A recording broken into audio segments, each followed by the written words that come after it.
جمہوریت جو کہ آج کل تمام دنیا میں جمہوری نظام کو پسند کیا گیا اور جمہوری نظام کو ایک مقدس نظام حکومت کے طور پر سمجھا جاتا ہے اور تسلیم کیا جاتا ہے۔ افسوس کہ ہمارے ملک میں جمہوری نظام ہونے کے باوجود جمہوریت کے ان تقاضوں کو پورا نہیں کیا جاتا جیسا کہ کیا جانا چاہیے۔ جمہوریت ابراہیم لنکن نے کہا تھا government of the people by the people for the people. جمہوریت کیوں اور کیسے؟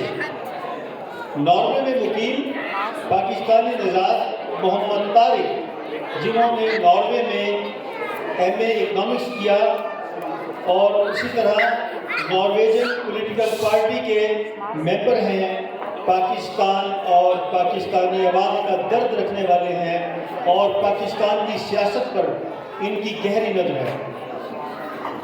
آپ نے 2019 میں ایک کتاب لکھی جس کا نام تھا جمہوریت اور جمہور کا کردار۔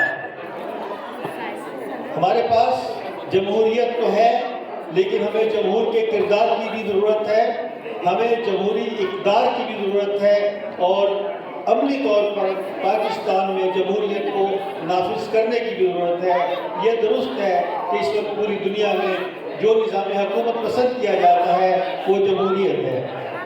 اسی طرح ان کی دوسری کتاب جمہوریت کیوں اور کیسے، جمہوریت کیوں اور کیسے جمہوری اقدار پر روشنی ڈالتی ہے اور اسی طرح ایک کامیاب ریاست کا لائحہ عمل پیش کرتی ہے۔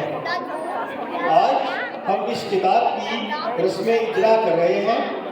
آپ کو ہم نے ناروے سے معلوم کیا اور یہ ہمارے لیے باعث مسرت ہے کہ اس علمی خزانے کی تقریب رونمائی جرمنی کے شہر فرینکفورٹ میں ہمیں کروانے کی سعادت نصیب ہو رہی ہے، اور یہ بھی باعث سب افتخار ہے کہ صاحب کتاب ہماری دعوت پر محمد طارق صاحب ہماری دعوت پر یہاں تشریف لائے اور اس محفل کو رونق بخشے۔